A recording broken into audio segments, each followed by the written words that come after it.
In our culture, everything is based on success. But what is success? Who defined it?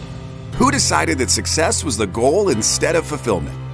What happens if we shake up that definition? What if we make our own definition of success? My name is Tony Grebmeyer, and on this podcast, I'm going to dig deep into the real stories behind success. Join me as I interview other entrepreneurs who've climbed up Success Mountain and have come back down to share their stories so you can succeed. If you're ready to join a community of other entrepreneurs redefining success and finding fulfillment, go to BeFulfilledLife.com and join the community. Now, let's dive into today's show. Welcome to Be Fulfilled. It is the real stories behind success. Good afternoon, wherever it is you're listening or watching. My name is Tony Grebmeyer, and I'll be your Sherpa up to Success Mountain today. And love to have this guy on the show as much as possible. So he's back, and this guy is going to help you with what I struggled with so much in my young adult life, and even last week I was struggling with this. So the topic we're going to cover today, I think, is really, really important. It says, shiny object syndrome is a freaking epidemic among high performers, and the human mind is like a monkey on crack. Wow. He coaches entrepreneurs, executives, and teams to choose the right mountain and climb twice as fast. Now, how does he do this? Well, we're going to find that out and so much more. But first, by creating laser focus, please welcome to the show, second-time guest, Mr. David Wood. Thank you, Tony. I've had back-to-back coaching calls today, and I noticed I was looking forward to this interview. Just take some time out, talk about life, talk about work, and how people can go up Success Mountain. I love how you put that. Where were you when I was doing my rebranding? That's really good. Success Mountain is a lie. That's what I've learned. And then I wake up from the nightmare that I was having to realize that it's all framing. And most of my young adult life was just a wrong frame. And so I reframed so many things. And so when I woke up today, I looked at my schedule. I'm like, there's the man. Now we're going to go for it. Let's ask the question, what's your definition of success? And then we'll have all the pleasantries and we'll have some fun along the way. Wow. What a good one. Definition of success. My personal definition is that I feel like my life is well lived. And what is that? Well, it's different for everybody. For me, what's the nature of my relationships? Do I have deep connections with friends and family? How is my health? What's my home environment look like? What's my bank account look like? Do I have financial peace? And again, for me, am I on a mission? I need to have a mission that I'm fulfilling. I just did the page design of the new brand yesterday. So exciting for me. So success to me is that you are honestly happy with your life and how you're living it. If you have that, you're all good. And a test that I invite people to take is, like, let's say you set your 12-month goals, which is choosing the right mountain to climb. And I'd love everyone on this call, after this call, to do that. Write down 12 months from now, what would have you feel super happy? Then the test is, on your deathbed, would you look back and say, that year was worthy of me? That's the test, to know that you've got the right goals. If it's all about money, you might look back and go, yeah, that was important, but it wasn't worthy of me because there's so much more that I want. You know, J-Lo and Shakira kicked us off in 2020 with a wild halftime Super Bowl party, right? And everybody thought, wow, 2020 is going to be amazing. And for a lot of people, 2020 was or has been just a giant shit show. It has just been just horrific. And for others, it has been just an incredible year of opportunity and growth. What do you think is the biggest difference between those two? Attitude. Yeah, I've got friends that are like, this is great for me. I'm spending more time with my kids. I'm, looking at what really matters. I don't buy all this crap I didn't need. And then there are other people, I get very attached to my goals. I'm like, oh, this is the way it should go. This is a good life. This is a bad life. But the attachment, which the Buddhists, I think, teach us, is where the suffering comes from. So I have bad stuff happen. You know what? I started this day feeling pretty negative because I opened my email and there's a client that I've really enjoyed working with wants to stop. I'm like, oh, damn. damn, I really liked working with him. And then I got an email from my tenant who's been the perfect dream tenant living below me for a year. She's done. She's moving out. I'm like, anybody else? Like, what's going on? So I can take a downride with that, and I did. But how far is the downride going to be? Already my mind's starting to go, you know what? People come, people go. Who knows who the next tenant is going to look like? How can I serve my clients even better? And I've done some amazing stuff today on that. So I think it's attitude. The bad shit will happen. But how do you take that and how do you reframe it? No, I love it. I have a really interesting, back in the day when I was like first getting into sales, somebody mentioned it to me and I've used it ever since. You know, how many billions of people are there on planet Earth? I'm like, well over 7 billion at the time. And you're worried about the one who said no or wants to move on?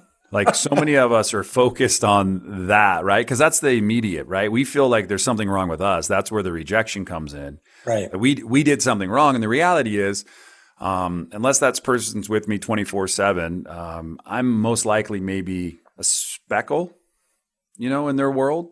And they're not even thinking about me when they write the email or they cancel. And there's something else on the other end of that I needed to have compassion for.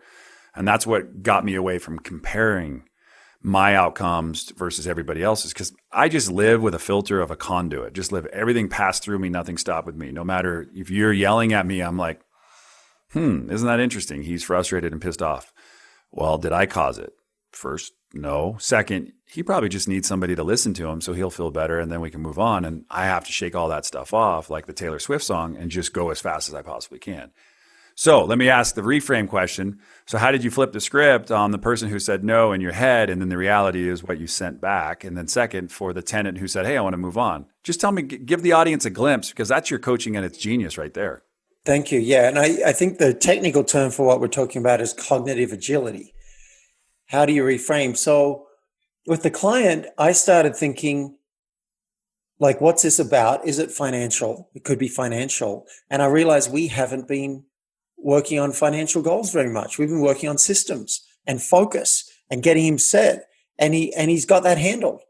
So I'm like, all right. And this took, maybe half an hour for me to get to. And then I'm like, all right, he's kind of handled that. So it makes sense that he wants to stop. What going forward does he want that would have this be an amazing return on investment? So I created a video and I said, look, this is what I see for you going forward. What are your 12-month targets? What are your 12-week targets? And what financially would have this be a really smart investment? I'm curious. And if you don't come up with an answer that's motivating, great. Let's just stop. It's been a privilege. So that's what I did on that. I realized I need to learn something here. And then with the tenant, I wrote her an email saying, you've been amazing. Thank you for staying. And I put on my goals list for this week, put an ad out for the new tenant. I wish I didn't have to do it. I'm worried next tenant's not going to be as great, but I tend to have pretty good karma. So that's all I did with that. And I haven't even thought about it for the last 3 hours. It's almost like it came in. It was a bit of a shock to the system and it moved through and I'm already onto action. No, I love that, David. And one of the things that I walked my neighborhood, I do walk and talks. I ask my neighbors, hey, you want to get up and walk, about 3 miles in the morning? It takes about 45 minutes. So a gentleman joined me this morning and we were talking about time and how people put off so much stuff in their life, right? So it's going to tie in perfectly with why this interview is happening, because I believe nothing happens by mistake. Everything's a reason, and this is a reason for you and I talking today. So a lot of people say, hey, and I'll do it in a week, a month, a year. I'll do it whenever. And I'm like, that's great. You can have a 12-month goal. I'm a believer. I got today. So what does my 12-month vision look like? I should be thinking about it and creating it and asking people, okay, hey, can you show up and support me? Here's what I want to talk out. Because I do better on walk and talks. I come up with a subject or a mindset, or we talk about something and we just talk it out. And so one of the reasons when I started thinking about you, I really got complete about the transformation and the way that you coach, because you can hear it in your language. Like, you're not saying like, I'm perfect. You're just saying like, look, I get hit with them too, but I'm not sitting here dwelling over them for days, weeks, and months. I'm making action happen faster so I can go be in connection with people who want what I do. And that's the 7 billion people on planet Earth. Not everybody's going to be for you, and not everybody's going to stay. I have to come to that every day when I walk in my office. Somebody's going to walk in and say, hey, today's my last day, I'm out. Because nobody's going to be with you forever. So your job is to get them to the point where they feel like they can swim on their own without you holding them as a life vest. So I just wanted to say thank you for sharing your vulnerability and your authenticity, because that is what more of the world needs from coaches. Like, hey man, my program's for some, it's not for all. But the people who stick with it are going to get a longer result than the people who just quit, because quitting becomes a habit. So thank you for sharing what you shared. I appreciate you saying that. And, transparency is something that I'm very passionate about. I think most of us could stand to like ourselves a little more than we do. And, I have parts that I feel ashamed of. And a new client just signed up today. He's joining my group program for rockstar entrepreneurs. And I said, why me?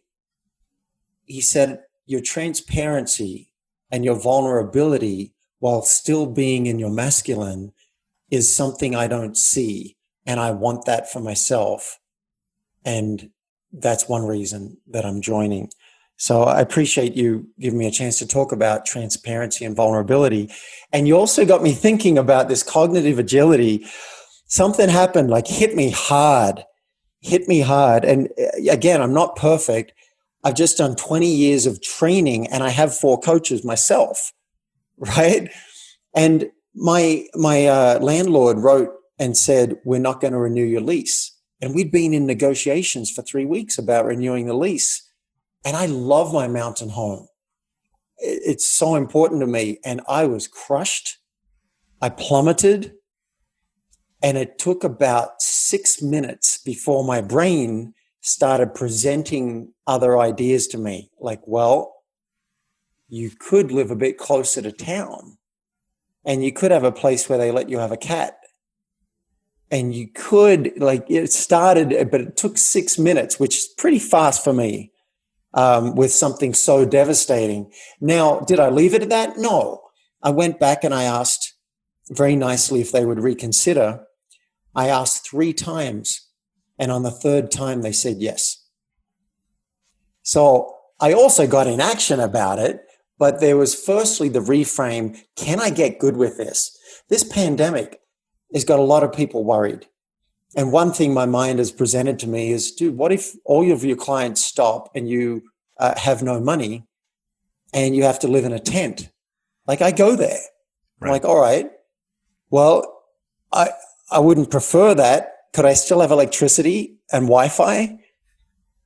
If I did, I'd probably be okay. And what about food lines? If I had to wait 7 hours in a food line, I'd get a chair with wheels and I'd sit there and I'd talk to people. Like, this is where my mind goes so that I don't have to worry about it anymore.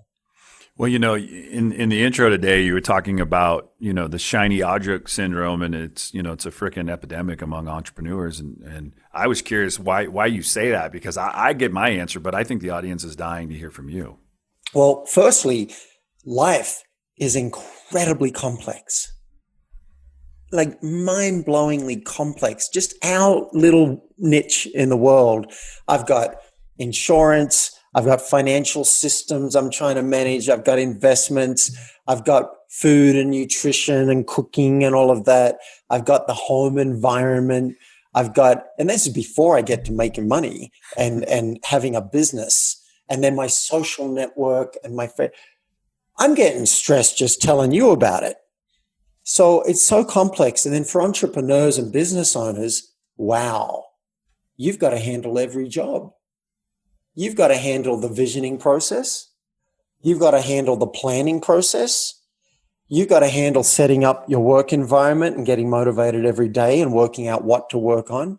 You've got to handle marketing, hiring, sales, accounting. Like, there's all of that for you to either handle or set up the systems for it. And one of the problems with high performers is we are assailed by ideas and options and strategies. Thomas Leonard is known as the father of coaching, and he said, I'm assailed by ideas at such velocity that I am defenseless. So given that, how can we know what to focus on? And so I have a simple 4-step or 4 or 5-step process that I take my clients through. Firstly, what's the mountain look like? What are your clear goals 12 months from now that would have you do the happy dance? Secondly, what's your plan? And some people get overwhelmed by that. Like, oh, you mean a 20-page business plan? No. What's it going to take for you to achieve that? What's the 12-week version? It's not very complex. And then what's the 7-day version? What are you going to do in the next 7 days that gets you to that 12-week version? And then the third part is removing distractions so that you can actually focus. Because here's what happens, Tony, maybe you can resonate. Let's suppose you've got your goals, you've got your plan, and you even wake up knowing the 2 most important things to do that day. Very few people do that. But let's suppose you're working with a coach, you got all that sorted. You sit down and your 3-year-old comes into the office, needs something from you. You handle that, you get back to work, and then there's a ping. Oh, it's an email from Bill. That's only going to take 30 seconds, right? You start with an email from Bill, and then you see another email. Oh, this one's urgent. They need me. What happened to that important thing that you had chosen that you were going to spend the morning on? Then there's a text message. You know what? I'm not going to respond to that. I'm going to come back to my job because I'm focused and I listen to David Wood on Be Fulfilled podcast and I'm focused. I'm not going to handle that text. Your IQ just dropped for the next 15 minutes because part of your brain has retained that text. So this step is you need to remove, not all the time, but for your, I call them PFABs, you need peaceful, focused action blocks of time in your calendar. Could be 2 hours every morning. Could be Saturday, 4 to 7. I don't care when you do it, but have those blocks. Turn off your computer distractions. Do not check email. Talk to the family. Say, hey, I'm working on something really important for 2 hours. When the alarm goes off in 2 hours, I'll come out and hug everybody. You have to remove the external distractions. And I'll stop there to see if you've got any comment. The next step is the internal distractions, where we get to the mind being a monkey on crack. Yeah, we're gonna talk about that. We're gonna take a quick break. So we're talking to David Wood, and one of the things that he's talking about, you may just want to stop whatever it is you're doing, listen to the break. It's 1 minute.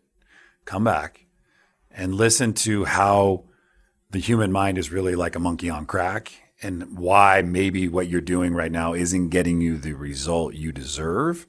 And if you just stop for the next couple minutes and just gave yourself peaceful meditation, I even believe our stop set will include a little bit about some peaceful meditation that we'll chant through it. We'll get you to the other side. Take a quick pause for the cause, pay the bills so we can keep the lights on and the recordings going. So if you stick, we'll stick, and we'll be right back here on the Be Fulfilled podcast with our special guest, David Wood. What an amazing conversation. You know, Marcus Aurelius once said, "At every moment, keep a sturdy mind on the task at hand, doing it with strict and simple dignity, affection, freedom, and justice, giving yourself a break from all other considerations." You can do this if you approach each task as if it was your last, giving up every distraction, emotional subversion of reason, and all drama, vanity, and complaint over your fair share. You can see how mastery over a few things makes it possible to live an abundant and devout life. Wow. Let's just take a deep breath and let this conversation and those words sink in.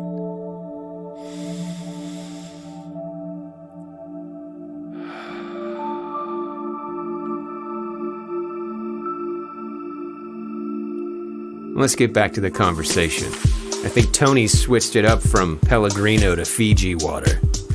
He's a real risk taker, Here's Tony and David. All right, we are back on the Be Fulfilled podcast show. Special guest today, David Wood. And one of the cool things you're going to love about this guy, when you think about people out in the market, what do they have to say about you? If you were to take a pulse check right now and put out a post on LinkedIn, social media, somewhere that says, what do you have to say about me? What would people be saying in return? Like, that's a loaded question. But would you be willing to take the feedback? Well, some of the biggest, sharpest brains that I know of said, I've interviewed over 2,200 inspiring entrepreneurs. And David Wood is an authentic, genuine, and interesting as they come. If you want someone to ignite your audience, David is truly on fire. Jack Canfield, Chicken Soup for the Soul, David walks his talk. I love his willingness to put himself in the fire and do what it takes to make the next step. So just wanting you to know, if you're listening right now, thinking, who is this guy? Like, all you need to know is somebody who's been around as an originator in podcasting, and Jack Canfield, Chicken Soup for the Soul. You got two of the biggest endorsements. I've had him on the show twice, so you already kind of know that this guy knows what he's talking about. The question is, are you going to do what it takes to get you to the next level, right? And we went to the break with a little simple question. Is the mind really like a monkey on crack? Well, David, welcome back. Let's answer the question. Yeah, thank you. And I loved hearing those testimonials and endorsements read out. It felt really good. That first one was John Lee Dumas from Entrepreneurs on Fire. So what we've done so far is we've covered steps 1, 2, and 4.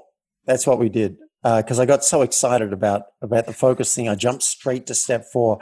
So recap, step 1, clear goals 12 months from now. Step 2, clear plan 12 weeks from now. And then 7 days, right? Not rocket science, but knowing these things and implementing them are two different things. And it's the second one that'll change your life. The third step, which I skipped over, is regular CEO dates with yourself. Now, I want you to notice, I don't know if you spotted it, Tony, this is my new swag.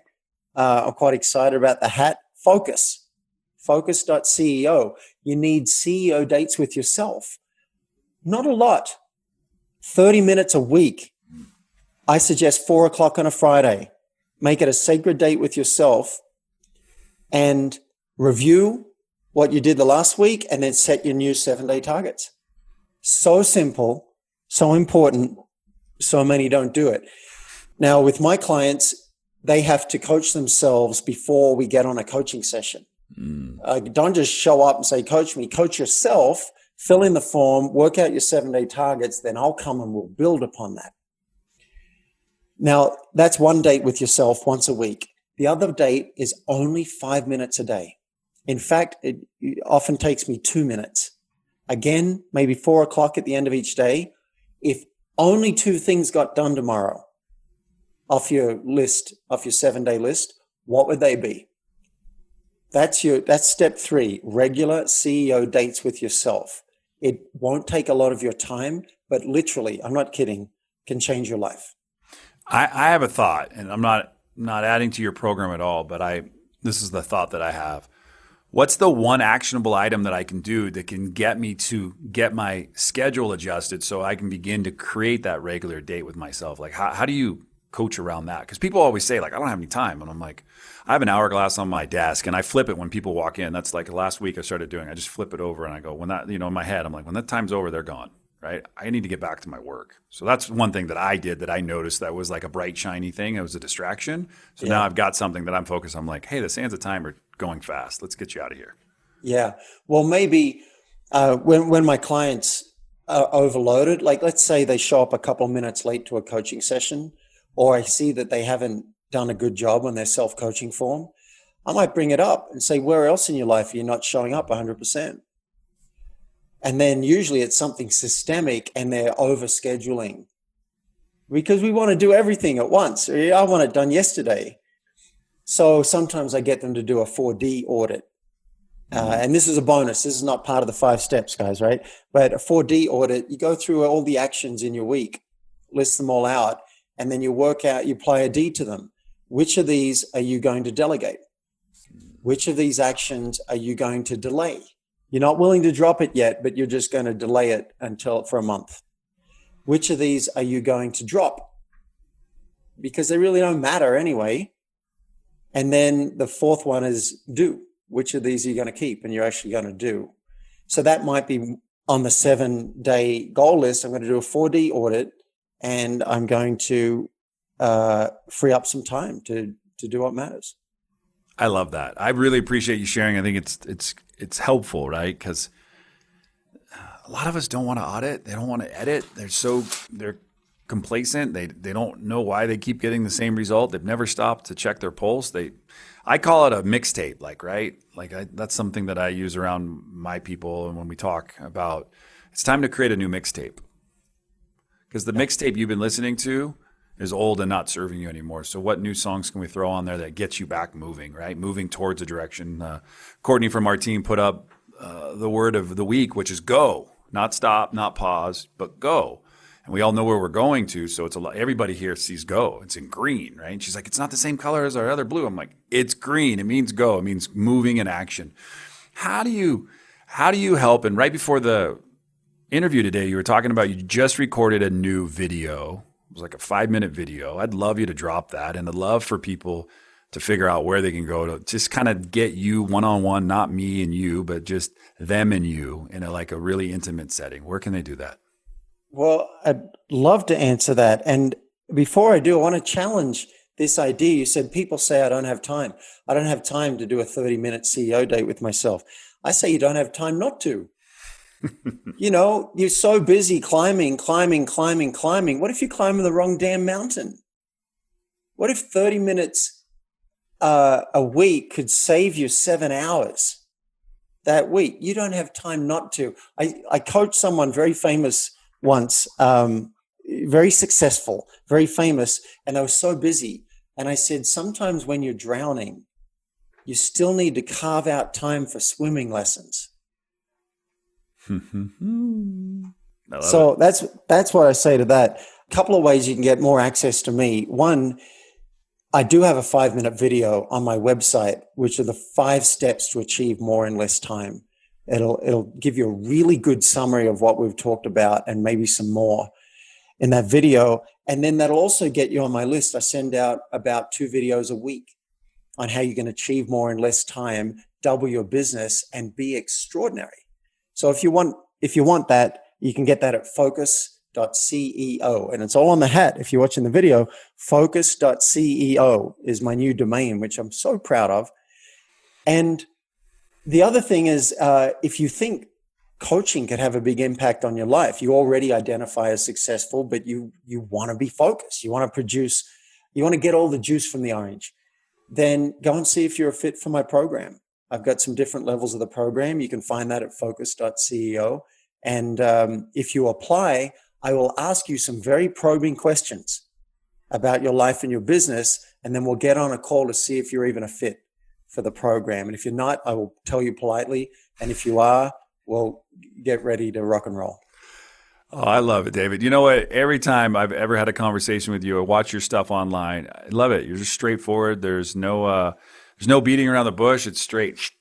You're digging the well before you need it. And that's the one thing I love. And you're helping people to see why they need the well, right? And if you ever go and try to dig a well, it's not easy to do by yourself. It's better to have some coaching to help you do it right, because you could spend a lot of money digging the wrong well in the wrong mountain and never find the spring. I like that. We're going vertical. We're going up to the mountain. We're going down digging the well. We got the right metaphors. Well, hey, you know what we want to do is we want to make sure people take massive, massive action. And if you were inspired to leave them today with something that would literally stop them in their tracks and make them move to the website and take action today, what would you tell them if this was your moment of 100% just you and that special person who's ready to take action?